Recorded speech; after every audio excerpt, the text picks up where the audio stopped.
I'm going to read chapters 11 and 12 today. And as I'm reading, I would like you to think about the answer to this question. Why does Ben think the adult world is like a big wall? So, things that we've read about so far is that Ben goes to Mrs. Tibbetts' house and he's helping her with work and yard work, and he sees the cage in the back of her house under the lean-to. A lean-to is kind of like it's just a roof. There aren't any walls on it. So it's usually coming off of the back of the garage or the back of the house, and it's got some supports, but it doesn't have any walls. It's just kind of a way to keep most of the rain out. So he sees the lean-to in the cage under it, and he realizes that there are snakes in there. Mrs. Tibbetts doesn't really give him a lot of information. Then he realizes that their backyards butt up to each other, and he ends up going back to her house when he's out for a walk one day, and he starts poking and prodding at the snakes and accidentally lets them out. So it ends up being a bone of contention between them because he doesn't want to look at her. He doesn't want to talk to her. He's afraid to even ask his parents to go on the field trip that was for the Spadefoots because remember, she wanted to do a field trip for the whole class, and he actually felt quite a bit jealous at that time too because he's like, these frogs are mine, these toads are mine, like this is something that I do with Mrs. Tibbetts, not everybody. And so that was causing some problems for him too. And then he ends up going over to her house because it was a Friday night and it was a weekend, and he confesses to Mrs. Tibbetts that he let the snakes out, and she wasn't mad. She was actually sad when he confessed, and she was sad because the snakes were gone, but she was also sad because they were kind of something that connected her to her husband, and her husband has passed. And so it's just kind of something to think about. When we left the last time that we read last Thursday, we were reading about how they told each other their secrets, and they were just about to head back into, well, I guess Ben told her his secret, and then she was about to tell him hers, but they wanted to do it over something hot. So let's enjoy chapter 11 and 12. Remember, why does Ben think the adult world is like a big wall? That'll be your first question on your assignment today. All right, chapter 11. Mrs. Tibbetts pours hot chocolate into Ben's cup and sits down at the kitchen table across from him. Outside, the rain beats on the windows. Ben shivers again. His jeans are still a little damp and he feels chilly. He looks around Mrs. Tibbetts' kitchen. It's cozy and cluttered. The boxes of pictures and papers are still sitting by the table. Mrs. Tibbetts sighs and leans forward, propping her elbow on the table. Well, here's the problem, she says. I only own the house and a little land around it. My sister-in-law owns the rest of the property and she's going to sell it to a developer who plans to put up a bunch of houses. But I thought it was all yours, Ben says. You live on it. No, my husband inherited the house and the yard, but his sister got everything else. He made her promise not to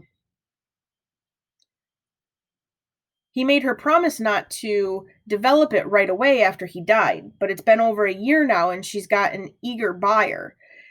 She owns the land. She can do what she wants. But that's not fair, Ben says. This is your home. Well, I could stay here and watch the bulldozers scrape away the trees and the workmen build the fancy houses, but I don't think I'd enjoy that very much. I'd rather go somewhere else. Couldn't you explain to your sister-in-law about the pond and the woods and she knows that. She grew up here. But why won't she listen to you? The truth is, we don't get along very well, and we never have. She's a practical woman who has little patience with what she calls my quirky ways. Thomas drove her crazy too. Together, we just about made her pull her hair out. She's had her mind set on selling the property for years, but my husband kept talking her out of it. Also, I believe she thinks she's helping me. She sees me as an old woman whose house is a mess and who doesn't have any money. A woman who's about to lose her job. Lose your job? What do you mean? Oh, Ben, I was away from teaching for a year after my husband died. When I decided to come back this winter, they had to find a spot for me somewhere, so they gave me a little place to teach science for the rest of the year. They didn't even really need a science teacher. Honestly, I don't think there's room for me there anymore, and I'm tired of jumping through their hoops. Ben thinks about Mr. Nickleby and how he didn't seem to like her very much. Can they fire you? Mrs. Tibbets shakes her head. They won't fire me. They'll just make it hard for me to stay. And maybe that's all right. I've taught a long, long time. But you're a great science teacher. They should be glad you came back. Ben's mind is reeling, trying to put all of the pieces of the puzzle together. And you should still live on this land. It just doesn't seem fair. It's worse for the toads than for me, she says. They don't have anywhere else to go. Ben wishes he could think of a way to help her. He remembers books he's he remembers books he's read and movies he's seen where the kids band together to help save a plot of land from the evil developers. He frowns. Those were just feel-good stories, nothing but make-believe. This is a lot more complicated. Still, there must be something he can do. Didn't you say spadefoots are listed as endangered in Massachusetts? He asked. Yes, they're threatened, but isn't it illegal to build houses where there are endangered animals? Can't you call someone and tell them about the toads? Someone from the government or something?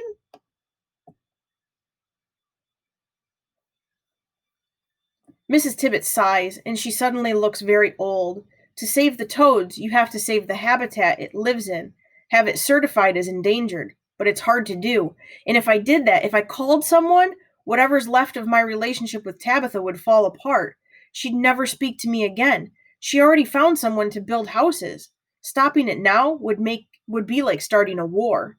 Mrs. Tibbets looks out the window into the dark night. I just don't have the stomach for it. Ben looks at her. Can't they just build houses somewhere else, away from the toads?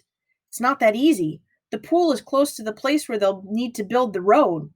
They'll dig up the pool or pave over it, but the toads are under there. Where will they go next spring? Mrs. Tibbets shakes her head. She doesn't say anything. It's not fair, Ben says again. It's not fair. Well, you know what they say, Mrs. Tibbets said. Life's not fair. I hate it when people say that. They sit there in silence. Ben wants to say something more, but he's run out of ideas.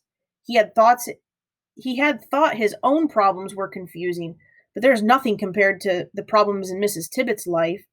I think I've said a little too much. Mrs. Tibbets gets up and puts her raincoat back on.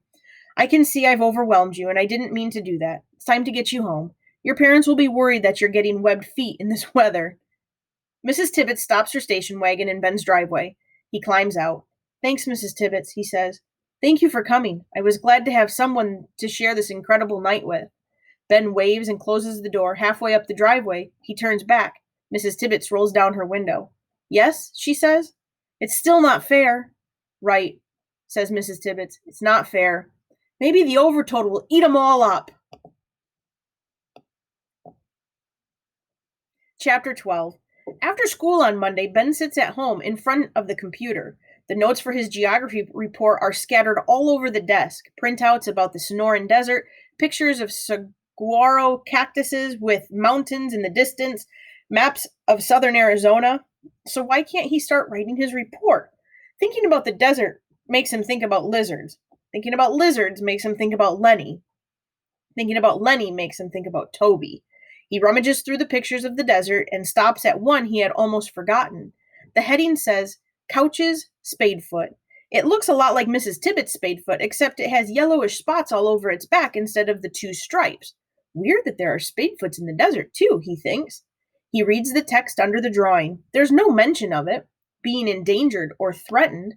I guess the Spadefoots haven't lost as much habitat down there, Ben says to himself. He wonders why Mrs. Tibbets isn't making more of an effort to stop the land from being sold. The adult world is like a big wall, Ben thinks. You can't see through it. You can't get over it. How is a kid supposed to understand what they're doing on the other side? He types Massachusetts Spadefoot vernal pools into the computer and looks at the search page. More than 800 listings come up. Some of them look pretty technical, but he clicks on about a dozen of them. Every time he sees the word Spadefoot, his heart leaps. This is his word. These are his Spadefoots. He finds a page for kids that teaches about Spadefoots and salamanders and vernal pools. He prints out a color photograph of an eastern Spadefoot. But none of this is what he's looking for. Then he comes across a reference to the Massachusetts Fisheries and Wildlife Natural Heritage and Endangered Species Program. It's an article about saving vernal pools. He tries to read through it, but it's too full of scientific details and difficult words. He's about to try another listing when he spots something halfway down the last page. It's the place to send questions or comments. Ben stares at it for a minute. Then he types, I need help. There is a vernal pool with spadefoots in it near my house. The land is being sold and there is no place for the toads to go. How can I save them? He puts his name in the box at the bottom, then adds his phone number. He doesn't believe anyone will answer him. He's just a kid. But so what, he thinks. They won't know this is from a kid. Just as he hits send, his mother comes in the room. What are you doing? Nothing. Trying to find out about vernal pools. What are they? They're places where toads live, like on Mrs. Tibbet's land. Ben, shouldn't you be finishing your desert report? I know, I know. You take care of your homework, all right? Let Mrs. Tibbets take care of her toads. Ben looks back at his computer screen, and she finally leaves. He glances over at the printer and pulls out the sheet of paper. The spadefoot on in the photograph stares out at him. He can almost hear it calling. Here it is, Ben says, showing the picture in the book to Ryan and Jenny. Here's the spadefoot. Ryan bends over the page for a closer look. It's just a regular old-looking toad. It's kind of cute, though, Jenny says, in a toad-like kind of way. I know they look regular, but there are hardly any left around here. Ben closes the book. It was really cool to see them. There were all these toads in the pond swimming around like they were calling out. And Mrs. Tibbets and I were laughing about the overtoad. The overtoad? Ryan blurts out. What's that? A huge toad with superpowers that looks after all the spadefoots. Is there really a big toad like that? Ryan asks, hopping back and forth from one foot to the other. No, you dummy, Jenny says. It's just a story. Yeah, but it sounded like it was there. I wish it was, said Ben. We could use the overtoad, even here at school. He hands the book back to Ryan. It's almost time for school to start. Here, he says, you can take it back. Thanks. It was cool to look at. Did you see the blue poison dart frog? Ryan asked. His eye that is not covered is dancing with excitement, as jumpy as the rest of him. Yeah, I did. And the one that looks like a leaf? Yeah.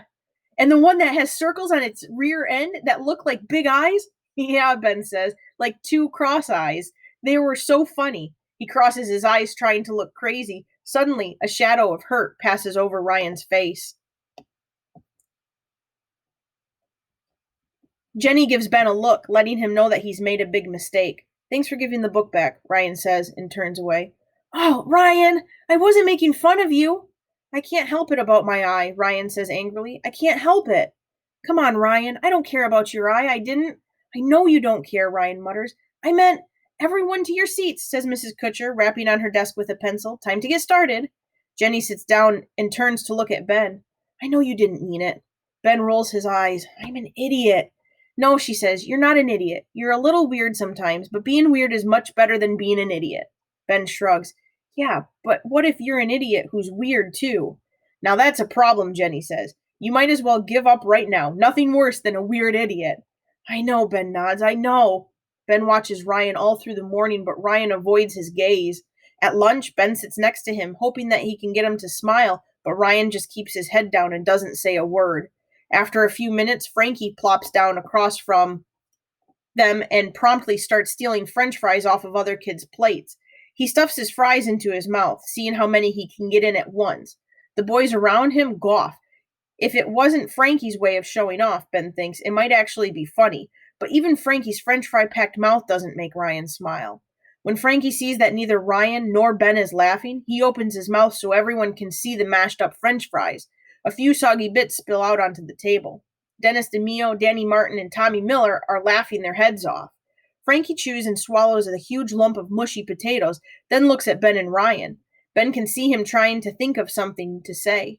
What's wrong with you, Captain Kidd? Frankie finally says to Ryan. Lay off him, Ben says. Oh, excuse me, Frankie sneers. He glances at the other boys for support. I didn't know you were Captain Kidd's bodyguard. Why don't you go chase frogs or something with Mrs. Ribbit? Everyone at the table looks at Ben, waiting to see what he'll say. Frankie keeps going. Mrs. Tibbets, Mrs. Ribbits, Ribbit, Tibbets, Ribbits, Tibbets. He starts making frog noises. Kids are laughing again. Shut up, Frankie, Jenny shouts from the other end of the table. What do you care? She's nothing but a dumb old science teacher. Ben can't stand it anymore. She's not dumb. She knows about a lot of things. Yeah, she knows she's the worst teacher in the world. She's smart. Ben knows he's letting Frankie get to him. She's cool. Now even Ryan is looking at him like he's lost it. Who would ever called an old science teacher cool? But Ben can't stop himself. You should see her yard in the woods on her property. She's got all sorts of cool things around her house. What? Frankie sneers. Lots of flies for frogs to eat? No, stupid. Animals, like snakes, rattlesnakes. I've seen them. Right, right, Frankie rolls his eyes. Rattlesnakes? Fat chance. What kind of old woman has rattlesnakes? Everyone at the table stops talking. All eyes are on Ben. He takes a quick look at Jenny. Her eyes are open wide. She can't believe what she's hearing. He wishes he hadn't said anything, but he can't take it back now. It's true. She had two of them in a cage. She showed them to me. That isn't exactly what happened, but he's sick of Frankie making fun of everything everybody says. He wants to prove how great Mrs. Tibbets is and how real the rattlesnakes are. Liar, says Frankie. I am not. Liar, Frankie snarls again. The words hit Ben hard. He stands up. I swear it's true. Suddenly, Ryan stands up too. It's true. He told me he saw them. Ben is stunned. He never said anything to Ryan about the rattlesnakes. He looks over, trying to figure out what's going on, but Ryan is staring hard at Frankie through his crazy glasses. Frankie's mouth opens like he's going to say something, but then shuts it again. Really? Danny asks. Yeah, really, Ben says. Danny looks convinced. And she let me see them, Ben insists, but they got away and now they're out on her property. He has no idea where the snakes are. Now, Mrs. Tibbets hadn't expected them to survive, but maybe they would. Maybe they're still alive. No way, Frankie says, but this time his heart isn't in it. He looks around for support, but everyone's listening to Ben now. It's true, Ryan is shouting. It's true. Ah, who cares about Mrs. Ribbits, Frankie says. He makes a face like this is all stupid and he doesn't care. Not only that, Ryan goes on, the overtoad will eat you up if you don't believe it. No one except Ben and Jenny had any idea what Ryan is talking about, and Jenny starts to laugh. Ben has to laugh too. When he sees the bewildered look on Frankie's face, Frankie stares down at his plate. For once, he can't think of anything to say. Ben looks at Ryan, and Ryan gives him a huge smile. When they head back to class, Ben catches up with Ryan and whispers in a dark, sinister voice, Better look out for the overtoad. Overtoad, overtoad, Ryan chants. Better look out for the overtoad. Ben slips on his jacket and opens the back door. Where are you headed? His mother asks. Just to walk out back, he says. I want to come too, Agatha says. Sorry, Ben says. I need to go alone. Mom, Agatha whines. Tell Ben to let me go with him. Mrs. Maroney narrows her eyes and studies Ben's face. Let your brother go by himself this time, she says to Agatha. Anyway, you have some work to do in your room. But, Mom! You heard what I said, Agatha. And Ben, keep an eye on the time. Ben remembers all the times she said that, and he has went out to the garage door in Tucson, headed to the dry riverbed. He's not in Tucson anymore, but for just a moment, it feels the same. The sun is shining, and in a minute, Ben takes off his jacket and ties it around his waist. He walks along the trail through the marshy place he's come to know, stopping now and then to look at something that's just sprouting, or to listen for new sounds. Tiny leaves in the size of cat's ears are opening on some of the maple trees. He turns over a log and finds a salamander, shiny black with bright yellow spots on its back. Very carefully, he picks it up and holds it in his hand, then puts it down beside the log. You stay there, he says. He whistles to himself as he follows the trail toward Mrs. Tibbets' land. He pulls a folded sheet of paper out of his pocket. An official at the Natural Heritage Program actually answered his email. He opens the printout and reads it again. Thank you for your query. It says, a member of our staff will give it careful attention and will get back to you as soon as possible. Ben smiles and puts the paper back in his pocket. A query is like a question, or an idea that is a question as well. The trail widens a little, and the new leaves overhead make little shadows on the ground. He's almost to the vernal pool when he hears men talking. He stops and peers through the trees. The men are wearing orange construction helmets, and they're carrying instruments on long tripods. Someone has tied orange plastic ribbons on a couple of the tree trunks. In the distance, Ben can see a truck, and he cuts toward it, stepping over fallen logs and wading through wet leaves. As he gets closer to the truck, the woods thin out and he comes into an open space. The street that runs from in front of Mrs. Tibbet's house is not far away. Big white plastic tubes stick out of the ground in 3 or 4 places. Ben's hands feel sweaty. He walks up to one of the men standing in the truck by the truck. "What are you doing?" Ben asks. "Surveying," the man answers. "Looks like they're planning on putting up some houses here. We're measuring the lots." "What are those plastic tubes for?" Ben asks. "They're for something that's called a perk test," the man explains, "to make sure that water can filter down into the soil. They can only build where the water can filter down into the soil, or they can only build where the soil can drain properly." Ben's heart leaps with hope. "What happens if the soil can't drain? Can they still build?" "Huh, no worry about that. This land is too valuable. They'll find plenty of space for the houses. About a dozen of them." "A dozen houses?" "Yep." The man opens the front door of the truck and takes out a thermos. Ben turns away and retraces his steps back to the woods. He turns down the path and stops at the vernal pool. He can't believe it. It's half the size it was that rainy night a week and a half ago.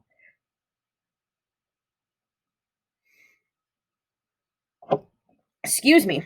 He can't believe it. It's half the size it was that rainy night a week and a half ago. The edges of the pool are still muddy, layered with caked black leaves, but it's drying up fast, like a puddle on the sidewalk after a rainstorm. Ben squishes over its mucky edge and squats down. The water is murky, but he stays there a minute watching and waiting. Then he sees them. At first, he only makes out 1 or 2 darker shapes in the water, but then more come into focus. Dozens of tadpoles scurrying around in the water, pumping with their hind legs, their little tails waving behind them. Spadefoot tadpoles! Hundreds of them! Ben takes off towards Mrs. Tibbet's house. When he sees her car in the driveway, he sprints around to the back of the house and looks through the window on the back door. Mrs. Tibbets is at the kitchen sink. He knocks. When she turns and sees him, her face breaks into a smile. "Why, hello, Ben," she says as she opens the door. "What a nice surprise. Come on in. I think I can find a little something for us to snack on." Ben takes off his muddy shoes and steps inside the kitchen. He's not hungry. His mind is filled with what he just saw and what it means. "Mrs. Tibbets, I saw the spadefoot tadpoles. There are lots of them." "Oh, I know," she says. "They're growing very quickly. They won't be in that pool very much longer, another 2 weeks or so. And there are people out there measuring the land. They've put these tubes to see if they can build houses." "I know. I saw them when I came home." "But aren't you going to do something?" Ben is pacing around the kitchen, unable to sit still. How can she stand there so calmly, he wonders. "It's all going to be all right," she says. "What do you mean? The toads are going to be okay?" Mrs. Tibbets hesitates for a minute before speaking.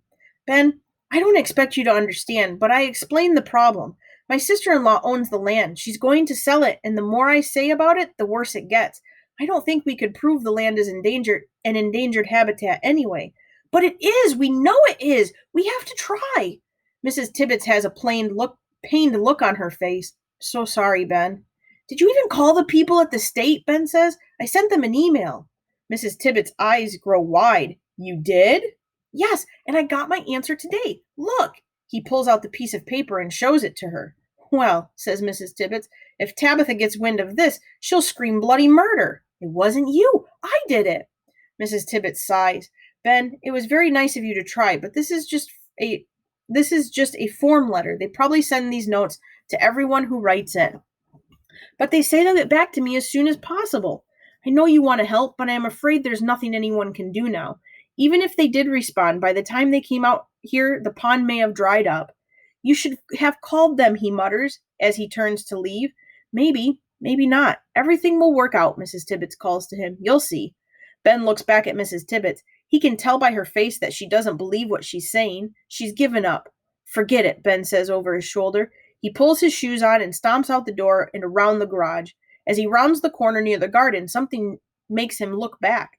The empty cage is still sitting under the lean-to. He pauses for a moment, then runs back and pounds on Mrs. Tibbet's door. She pulls it open and looks at Ben in alarm. "What's wrong?" she asks. "What about the timber rattlers? Maybe they're still out there. Wouldn't they be endangered if they're living there?" Mrs. Tibbets shakes her head. "They're not there, Ben." "But you're not sure. They could be. Maybe they survived and they found a place to live around here. Then we'd have to let them be. She shakes her head again. I'm sure they're gone. Ben knows she means they're dead. Neither of them can say the word. Dead. Gone. I have to go, Ben says. He turns toward the door. All right, Ben. Thanks for coming by. I'll see you in school. Ben nods but doesn't look at her. He opens the door and leaves the house. He steals a glance behind him as she rounds the corner of the garage. Mrs. Tibbets is standing in the door watching him. She waves.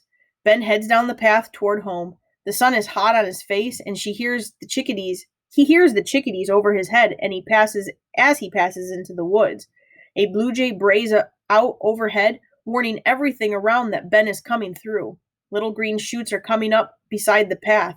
How can it be so beautiful on such a rotten day?